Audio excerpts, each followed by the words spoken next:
Hey, what's going on, you guys? Anthony here from Market Chart Watch. In this video, I'm just going to describe a basic fair value gap or a gap fill and what that means for the market. So I'm just going to get this out of the way here real quick. And I just want to show you this is just a 2-day pattern right here on a 15-minute chart. Okay. And we can see this on an hour chart as well.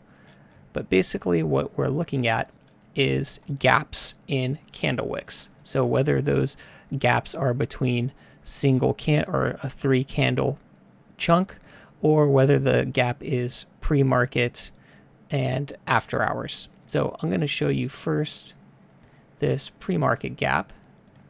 And you can see in after hours trading, we stopped trading here. And then in pre-market the next morning, we started trading here. Okay. Now you can see that there is a gap that has formed, and we'll highlight that gap from the tips of the candle wicks. And I'm going to spread it across the rest of the day. Okay. And if we come in on a tighter time horizon, we'll see a little bit more of the implied move. So when we look at this, I just want to give you sort of an idea here. We ended last night's trading here. And then we started, let's just say we technically started this morning's trading here, but it went all the way up to here at some point. That was the high of that candle wick. And so what that's telling us is this whole region here is a gap. And what is within that gap? Well, inside of that gap is an imbalance of order flows. Okay. So in this specific case, there is an imbalance of sell orders to buy orders, and so there was not a lot of buying power here, and so sellers crushed through this, and that led to an imbalance to the sell side. And so you can see that here in the RSI, a straight dip to the sell side that went below the moving average. And typically when you have an imbalance of orders like this, you will typically see a trend retracement back up and into this to attempt to fill in the imbalance. And one of two things will happen. Typically, you will have an imbalance where as buyers return into here, they get strong support, they make their way to the top of the trend, and they break out. Usually with a retest, and it goes back up. Okay, so that's example one. Or what happens is with that imbalance in here, the buyers come back in, the buy orders are filled, and the sellers continue to push the price lower.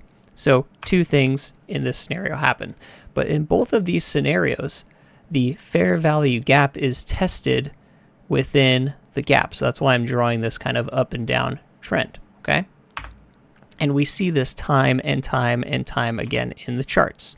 So if we take a look at the chart here, okay, we can see that in this morning's trading, we started here, we went up. I don't know why we're not, let me do that again, sorry. Okay, so we started here. See if my brush works. This is lovely. There we go. There's my chart. So we started here. This was market open this morning, and you can see that we attempted to trend up this way, and we broke through the fair value gap, made our way up, retested, and dropped back down. So why is this important for a trader? Well, this is very important for a trader because we can use the insides of these fair value gaps to place trades, right? So we can place a call side here to reach somewhere near the top of this channel, and then we can double down on the stop loss, or 50% of the stop loss. So if I wanted to create, say, a call option on this, I can set my reward to be at a target of a 2 stop, and then I can set my stop here to be at a 1 stop for a risk reward of 2 to 1. And so this is a high probability trade. And had we taken this trade today, like if I were to overlace this trade, when this move happened, I'm just going to take a look here. We would not have been stopped out, and we would have made quite a bit of money on this trade.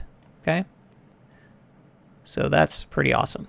So a 2-to-1 risk reward. Now inversely, if we wanted to purchase this trade up here, assuming that we would not break out of the channel and come down, we could do that as well. We could have shorted this position, and we'll say we're buying into the trade here, and maybe we'll buy in a few, or we'll, maybe we'll buy in, at the bottom of that candle wick. Sorry, let's go like this. Let me bring this in a little bit. There we go. So we'll bring us below this last buying order candle wick. My stop loss will be at the pre-market highs. Okay, and so we're not super high up there. And then I will get out of this trade at the bottom of the fair value gap. That puts us at a similar risk reward of 1.98 to 1 with a target downside of 1.60 basis points. So for a put or a call, on this it would be a put order. We'd find something with a delta of like 0.85, and so with a 1.60 return, that's pretty good. Okay, so this would be a pretty good, just an intraday, single day trade. We could have played both of those, both the long and the put. So this could have been played first half, right, like we had set up before.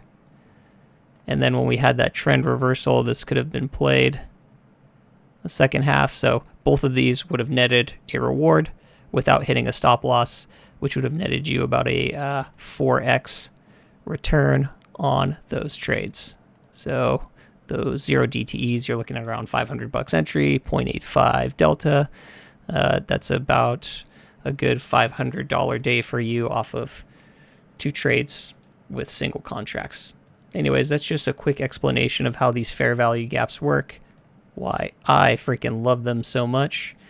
I think they're excellent, and that's why I utilize them all the time. Anyways, it's been another video from Anthony here at Market Chart Watch. Please consider subscribing to my Instagram channel, same name, Market Chart Watch, and my YouTube channel for these longer form videos, Market Chart Watch. Thanks for watching.